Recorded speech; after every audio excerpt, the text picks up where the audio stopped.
siwezi.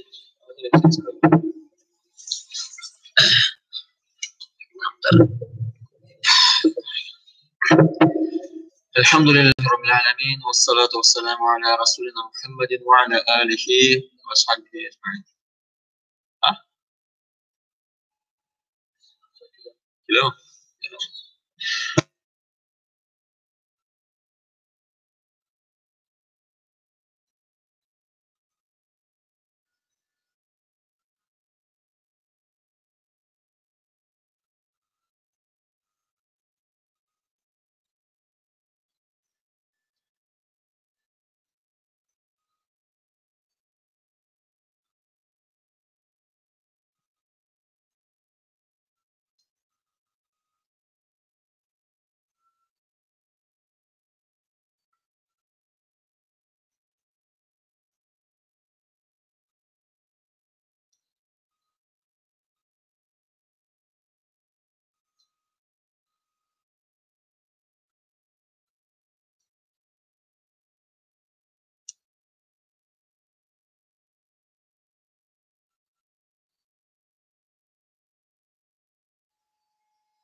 أعوذ بالله من الشيطان الرجيم.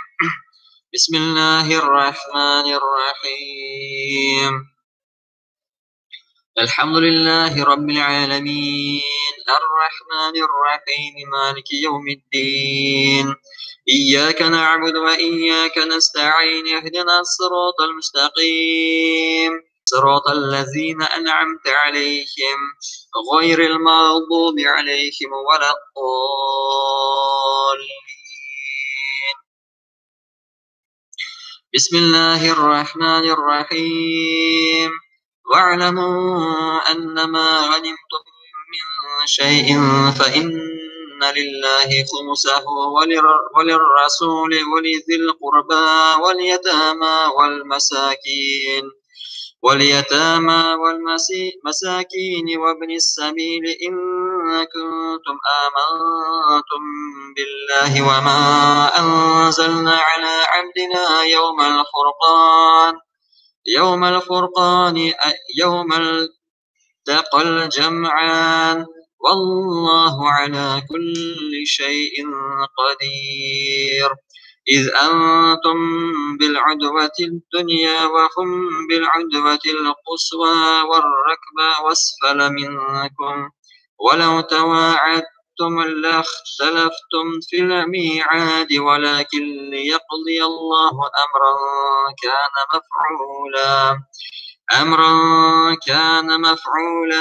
مفعولا ليهلك من هلك عن بينة ويحيى من حي عن بينة وإن الله لسميع عليم إذ يريكهم الله في منامك قليلا ولو أراكهم كثيرا لفشلتم ولتنازعتم في الأمر ولكن الله سلم إنه عليم إذ التقى ويقللكم في أعينهم ليقضي الله أمرا كان مفعولا وإلى الله ترجع الأمور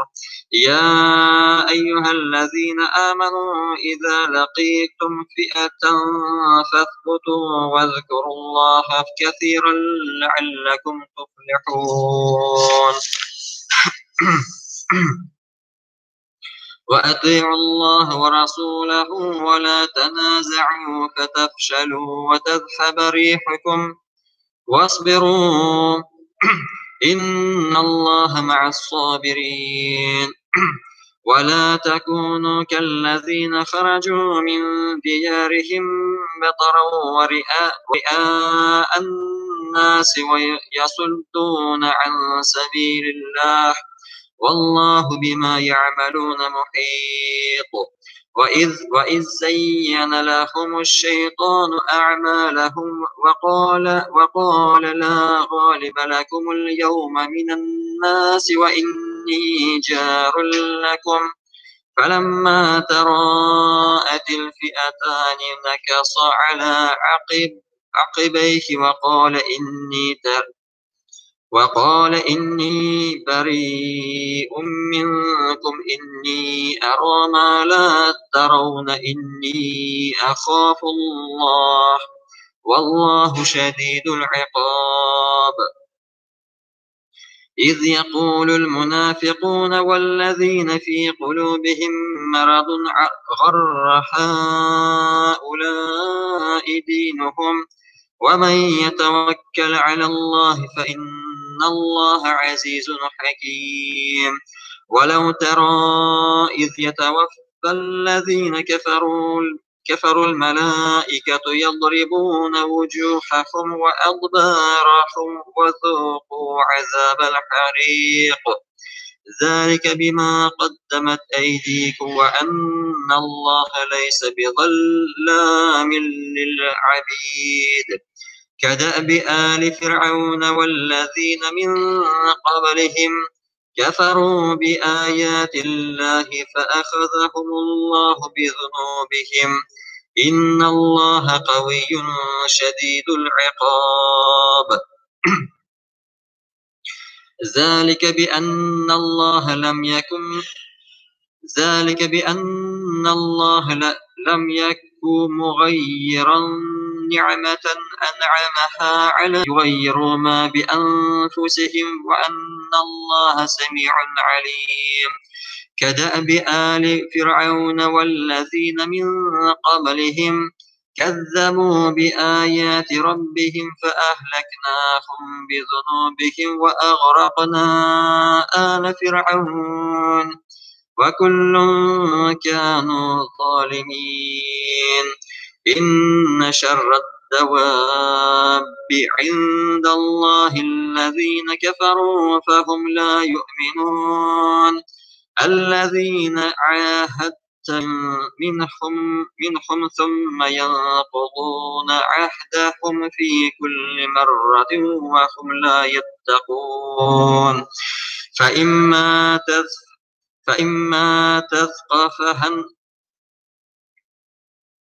فإما تثقفنهم في الحرب فشرد بهم من خلفهم لعلهم يذكرون وإما تخافن من قوم خيانة فانبذ إليهم على سواء إن الله لا يحب الخائنين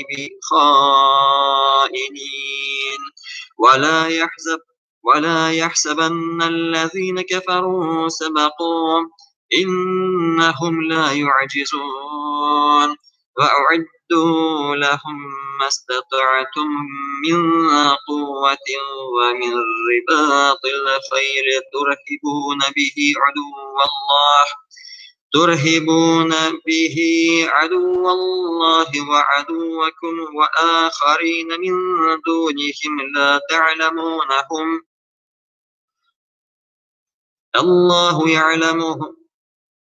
الله يعلمهم وما تنفقوا من شيء في سبيل الله يوفى إليكم وأنتم لا تظلمون وإن جنحوا للسلم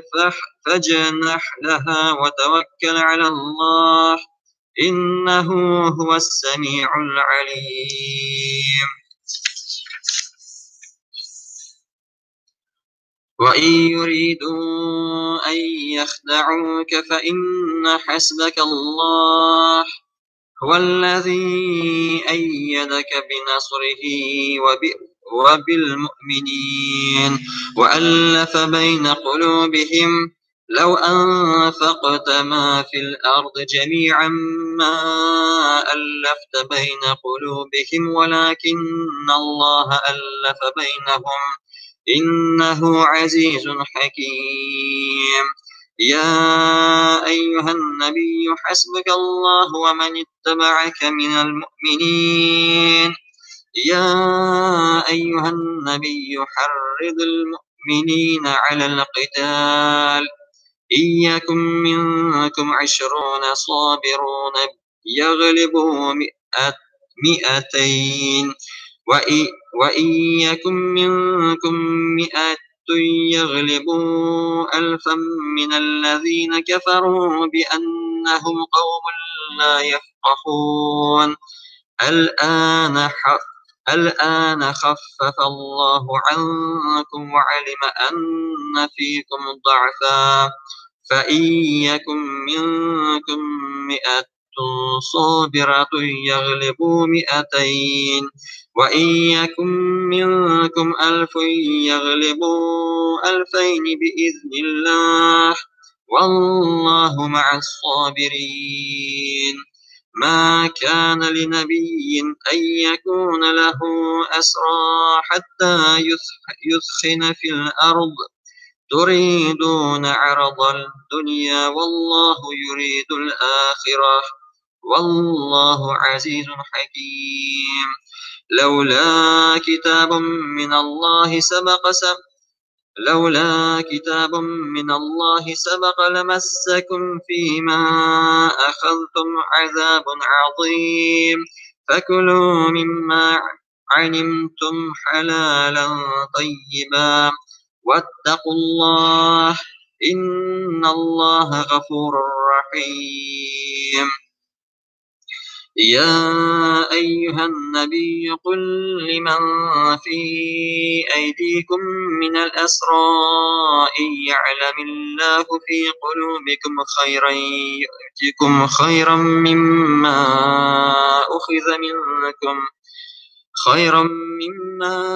أخذ منكم ويغفر لكم والله غفور رحيم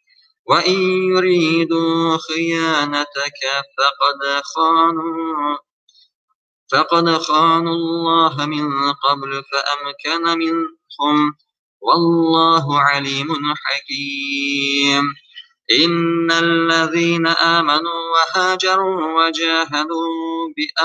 بأموالهم وأنفسهم في سبيل الله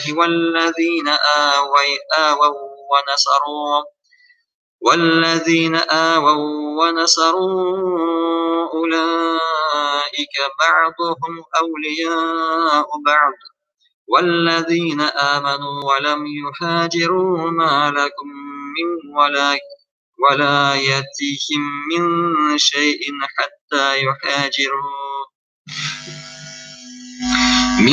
شيء حتى يهاجروا وإن استنصروكم في الدين فعليكم النصر إلا على قوم بينكم وبينهم ميثاق والله بما تعملون بصير والذين كفروا بعضهم أولياء بعض إلا تفعلوه تكن فتنة في الأرض وفساد كبير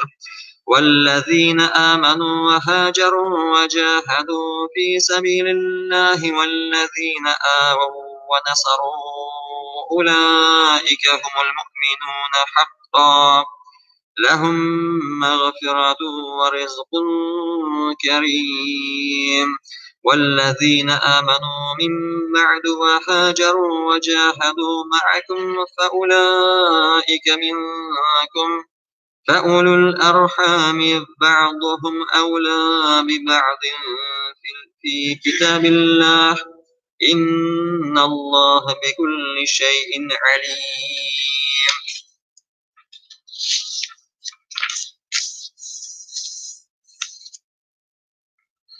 بسم الله الرحمن الرحيم براءة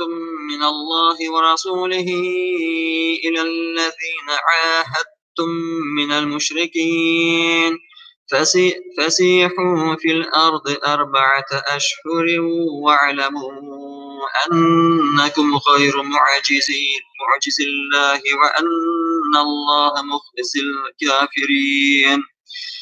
وأذان من الله ورسوله إلى الناس يوم الحج الأكبر أن الله بريء من المشركين ورسوله فإن تبتم فهو خير لكم وإن توليتم فاعلموا أنكم غير معجز الله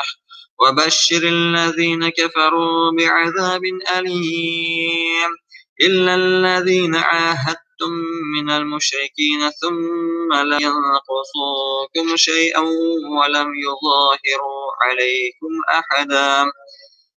يظاهروا عليكم أحدا فأتموا إليهم عهدهم إلى مدتهم إن الله يحب المتقين فإذا انسلخ الأشهر الحرم فاقتلوا المشركين حيث وجدتموهم وخذوهم واحصروهم واقعدوا لهم كل مرصد فإن تابوا وأقاموا الصلاة وآتوا الزكاة فخلوا سبيلهم إن الله غفور رحيم وإن أحد من المشركين استجارك فأجره حتى يسمع كلام الله ثم أبلغه مأمنه ذلك بأنهم قوم لا يعلمون كيف يكون للمشركين عهد عند الله وعند رسوله إلا الذين عاهدتم عند المسجد الحرام فما استقاموا لكم فاستقيموا لهم إن الله يحب المتقين كيف وإن يظهروا عليكم لا يرقبوا فيكم إلا ولا ذمة يرضونكم بأفواههم وتأبى قلوبهم وأكثرهم فاسقون اشتروا بآيات الله ثمنا قليلا فصدوا عن سبيله إنهم ساء ما كانوا يعملون لا يرقبون في مؤمن إلا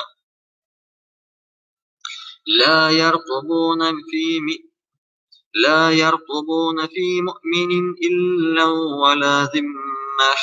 وأولئك هم المعتدون فإن تابوا وأقاموا الصلاة وآتوا الزكاة فإخوانكم في الدين ونفصل الآيات لقوم يعلمون وإن نكثوا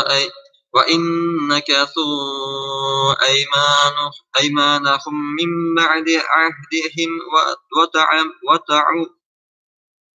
عهدهم وطعنوا في دينكم فقاتلوا أئمة الكفر إنهم لا أيمان لهم لعلهم ينتهون ألا تقاتلون قوما نكثوا أيمانهم وهموا بإخراج الرسول وهم بدأوكم أول مرة أتخشونهم فالله أحق أن تخشوه إن كنتم مؤمنين قاتلوهم يعذبهم الله بأيديكم ويخزيهم وينصركم عليهم ويشفي صدور قوم مؤمنين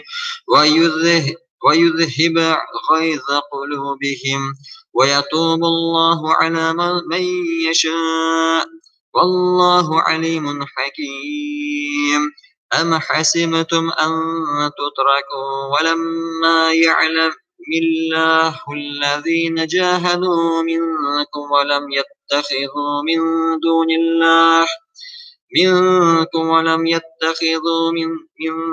الله ولا رسوله ولا المؤمنين وليجة والله خبير بما تعملون ما كان للمشركين أن يعمروا مساجد الله شاهدين على أنفسهم بالكفر أولئك حبطت أعمالهم وفي النار هم خالدون إنما يعمر مساجد الله من آمن بالله واليوم الآخر وأقام الصلاة وآتى الزكاة ولم يخش إلا الله فعسى أولئك أن يكونوا من المهتدين أجعلتم سقاية الحاج وعمارة المسجد الحرام كمن آمن بالله واليوم الآخر وجاهد في سبيل الله لا يستوون عند الله والله لا يهدي القوم الظالمين الذين آمنوا وهاجروا وجاهدوا في سبيل الله بأموالهم وأنفسهم أعظم درجة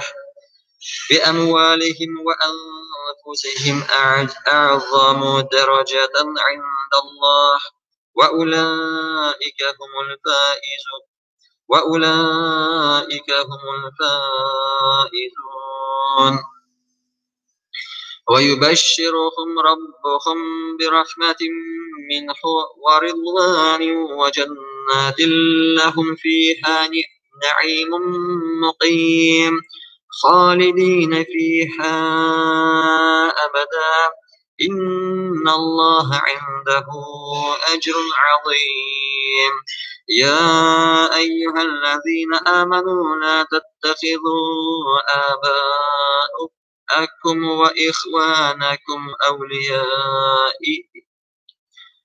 وإخوانكم أولياء إن استحبوا الكفر على الإيمان ومن يتولهم منكم فأولئك هم الظالمون. قل إن كان آباؤكم وأبناؤكم وإخوانكم وأزواجكم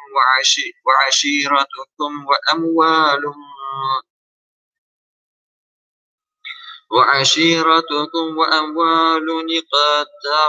اقترفتموها وتجارة تخشون كسادها ومساكن ترضونها أحب إليكم من الله ورسوله وجهاد في سبيله فتربصوا حتى يأتي الله بأمره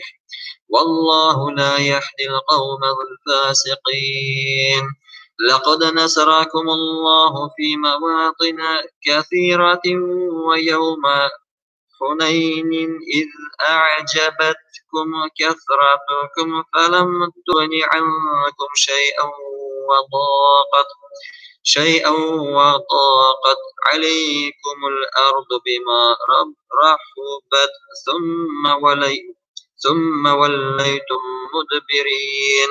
ثم أنزل الله سكينته على رسوله وعلى المؤمنين وأنزل جنودا لم تروها وعذب الذين كفروا وذلك جزاء الكافرين.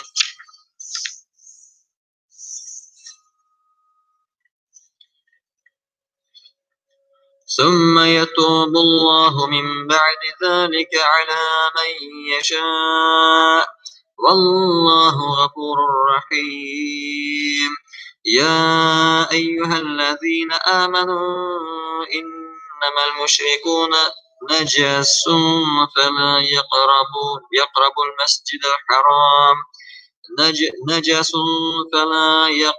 المسجد الحرام بعد عامهم هذا وإن خفتم عيلة فسوف يغنيكم الله من فضله إن شاء إن الله عليم حكيم. قاتلوا الذين لا يؤمنون بالله ولا باليوم الآخر ولا يحرمون ما حرم الله ورسوله ولا يدينون دين الحق من الذين أوتوا الكتاب حتى يعطوا الجزية عن يد وهم صاغرون. وقالت اليهود عزير ابن الله وقالت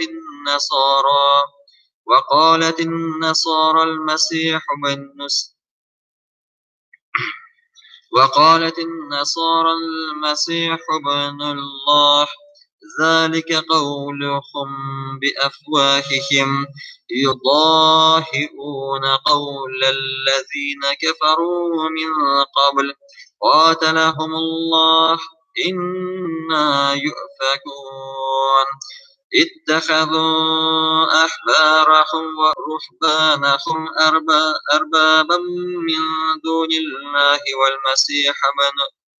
والمسيح ابن مريم وما أمروا إلا ليعبدوا إلها واحدا لا إله إلا هو سبحانه عما يشركون. يريدون أن يطفئوا نور الله بأفواههم ويأبى الله إلا أن يتم نوره ولو كره الكافرون. هو الذي أرسل رسوله بالهدى ودين الحق ليظهره على الدين كله ولو كره المشركون.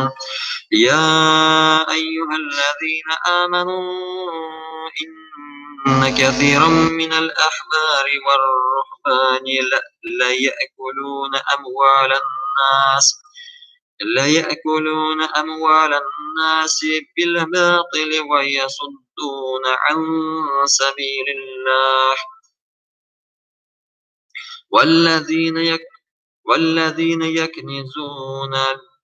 والذين يكنزون الذهب والفضة ولا ينفقونها في سبيل الله فبشرهم بعذاب أليم يوم يحمى عليها في نار جهنم فتكوى بها جباههم وجنوبهم وظهورهم هذا ما كنزتم لأنفسكم فذوقوا ما كنتم تكنزون. إن عدة الشهور عند الله 12 شهرا في كتاب الله يوم خلق السماوات والأرض منها 4 حرم ذلك الدين القيم فلا تظلموا فيهن أنفسكم وقاتلوا المشركين كافة كما يقاتلونكم كافة واعلموا أن الله مع المتقين.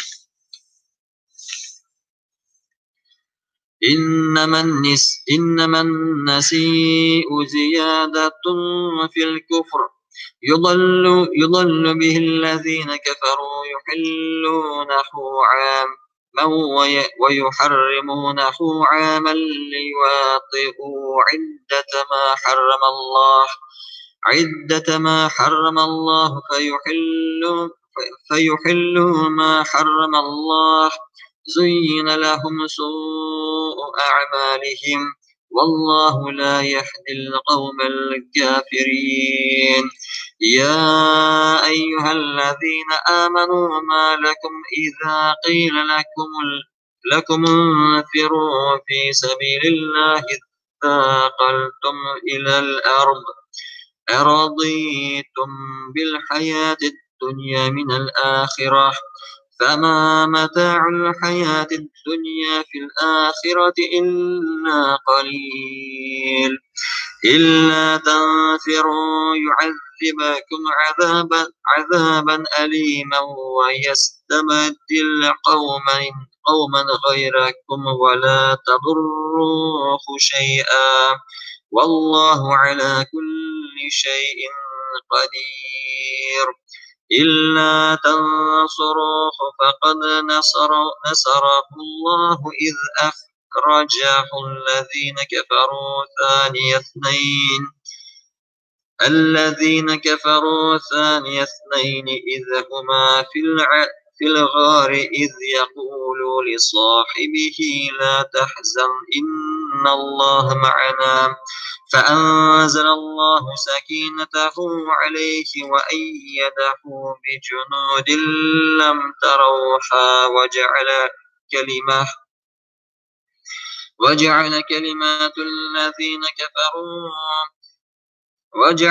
كلمات الذين كفروا السفلى وكلمة الله هي العليا والله عزيز حكيم.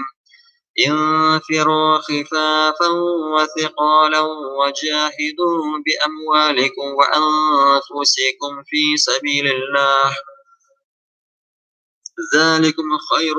لكم إن كنتم تعلمون. لو كان عرضا قريبا وسفرا قاصدا لاتبعوك ولكن بعدت عليهم الشقة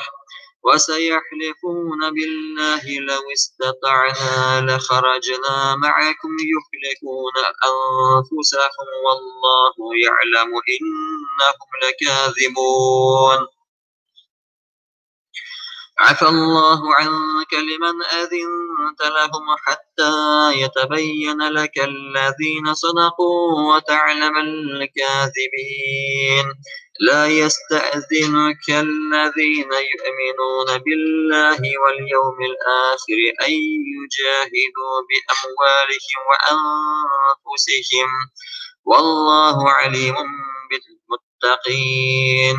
إنما يستأذنك الذين لا يؤمنون بالله واليوم الآخر وارتابت قلوبهم فهم في ريبهم يترددون ولو أرادوا الخروج لأعدوا له عدة ولكن كره الله لأعدوا له عدة ولكن كره الله بعاثهم فثبطهم وقيل اقعدوا مع القاعدين لو خرجوا فيكم ما زادوكم إلا خبالا ولأوضعوا خلالكم يبغونكم الفتنة وفيكم سماعون لهم والله عليم بالظالمين لقد ابتغوا الفتنة من قبل وقلبوا لك الأمور حتى جاء الحق وظهر أمر الله وهم كارهون ومنهم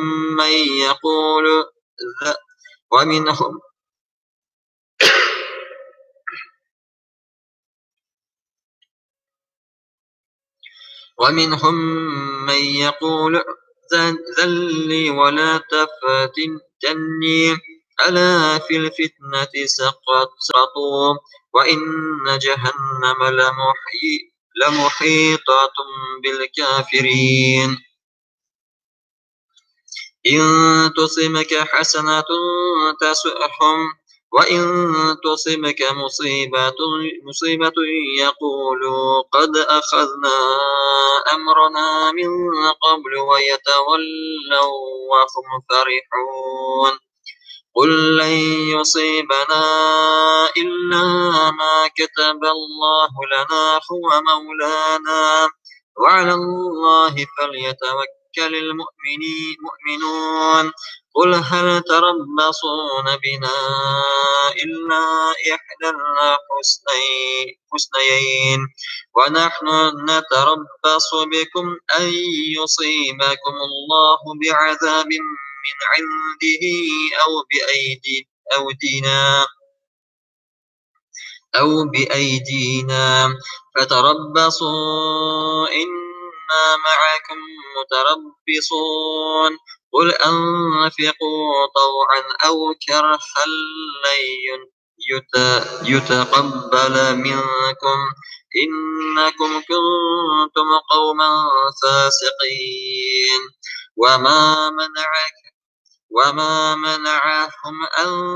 تقبل منهم نفقاتهم إلا أنهم كفروا بالله وبرسوله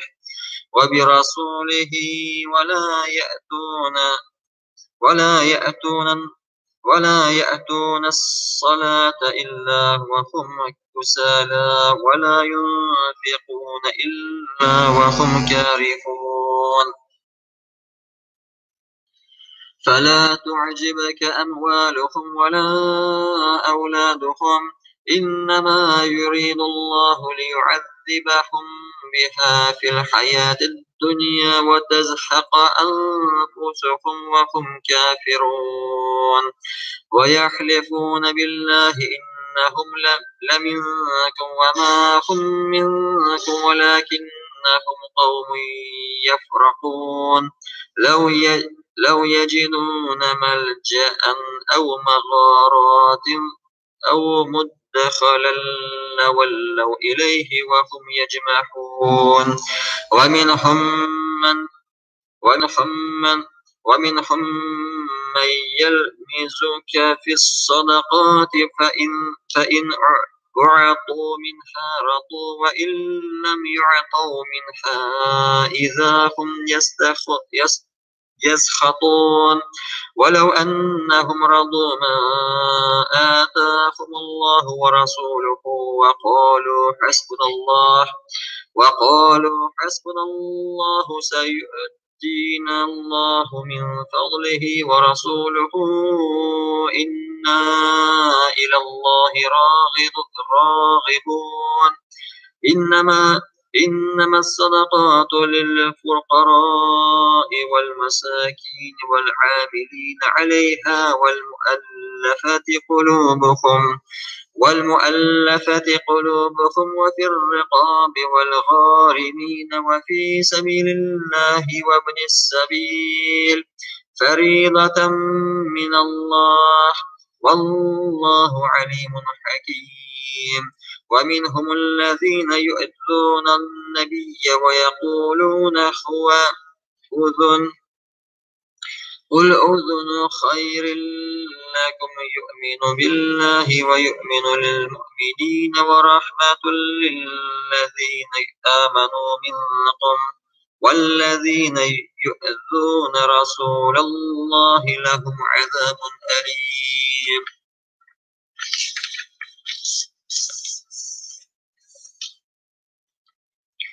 يحلفون بالله لكم ليرضوكم والله ورسوله أحق أن يرضوه إن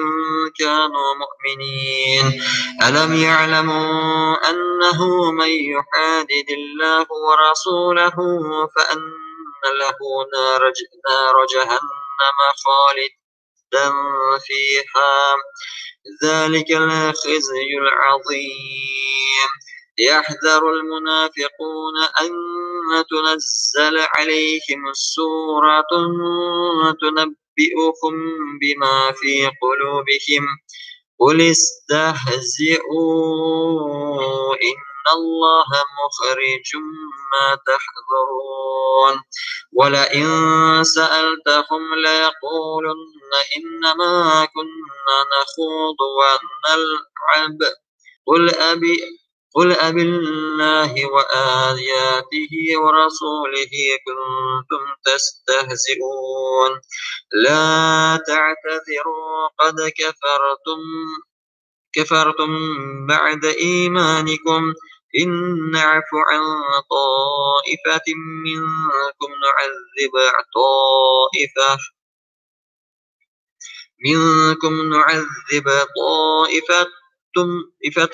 بأنهم كانوا مجرمين المنافقون والمنافقات بعضهم من بعض يأمرون بالمنكر وينحون عن المعروف ويقبضون أيديهم نسوا الله فنسيهم إن المنافقين هم الفاسقون وعد الله المنافقين والمنافقات والكفار نار جهنم خالدين فيها هي حسبهم ولعنهم الله ولهم عذاب مقيم كالذين من قبلكم كانوا أشد منكم قوة وأكثر أموالا وأولادا فاستمتعوا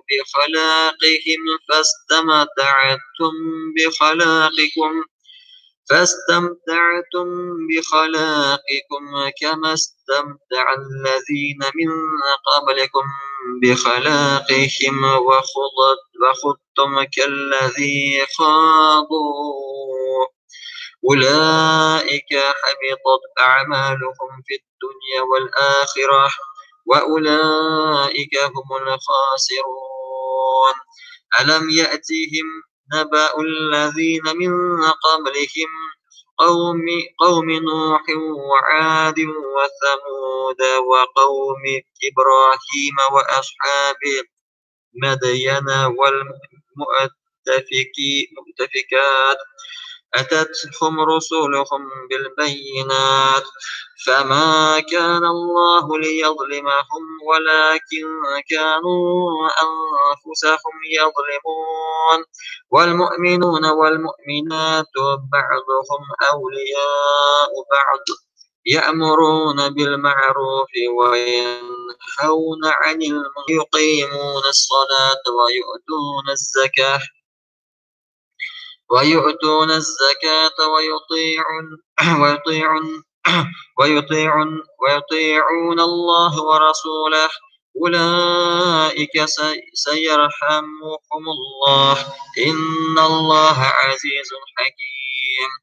وعد الله المؤمنين والمؤمنات جنات تجري من تحتها الأنهار خالدين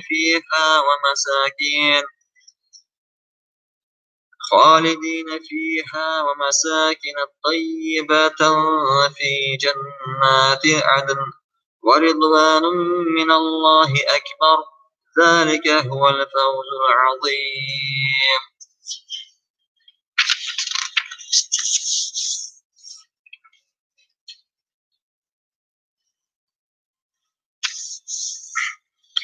يا أيها النبي جاهد الكفار والمنافقين واغلظ عليهم ومأواهم جهنم وبئس المصير. يحلفون بالله ما قالوا ولقد قالوا كلمة الكفر وكفروا بعد إسلامهم وهموا بما لم ينالوا وما نقموا إلا أن أغناهم الله ورسوله من فضله فإن يتوبوا يك خيرا لهم وإن يتولوا يعذبهم الله عذابا أليما في الدنيا والآخرة وما لهم في الأرض من ولي ولا نصير. ومنهم من عاهد الله لئن آتانا من فضله لنصدقن ولنكونن من الصالحين فلما آتاهم من فضله بخلوا به وتولوا وهم معرضون فأعقبهم نفاقا في قلوبهم إلى يوم يلقونه بما أخلفوا الله ما وعدوه وبما كانوا يكذبون. ألم يعلموا أن الله يعلم سرهم ونجواهم وأن الله علام الغيوب. الذين يلمزون المتطوعين من المؤمنين في الصدقات والذين لا يجدون إلا جحدهم فيسخرون منهم سخر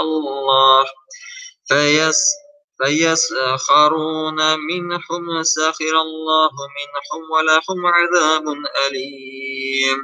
استغفر لهم أو لا تستغفر لهم إن تستغفر لهم 70 مرة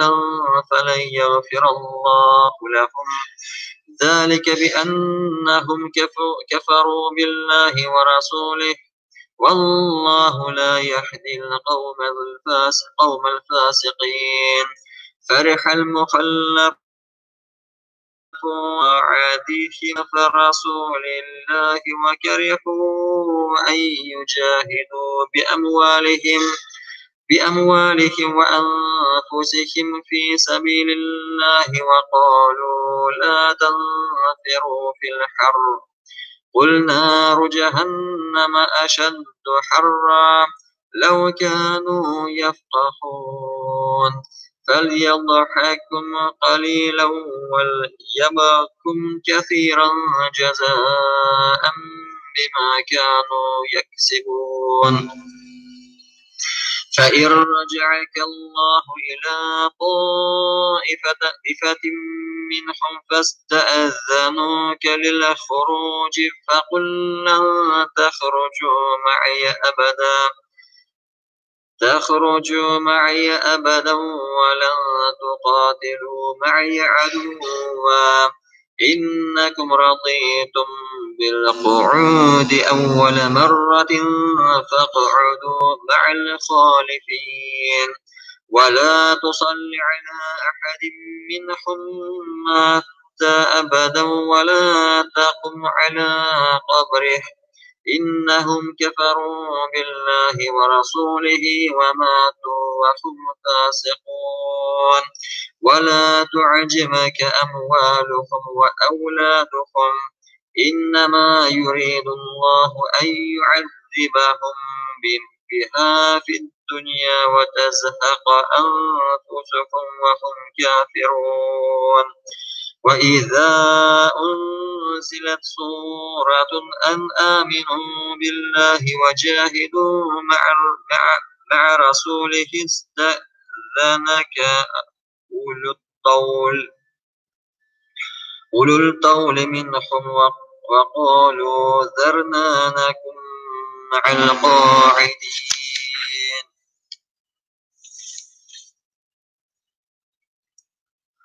رضوا بأن يكونوا مع الخوالف وطبع على قلوبهم فهم لا يفقهون لكن الرسول والذين آمنوا معه جاهدوا بأموالهم وأنفسهم وأولئك لهم الخيرات وأولئك هم المفلحون أعد الله لهم جنات تجري من تحتها الأنهار خالدين فيها ذلك الفوز العظيم وجاء المعذرون من الأعراب ليؤذن لهم وقعد الذين كذبوا الله ورسوله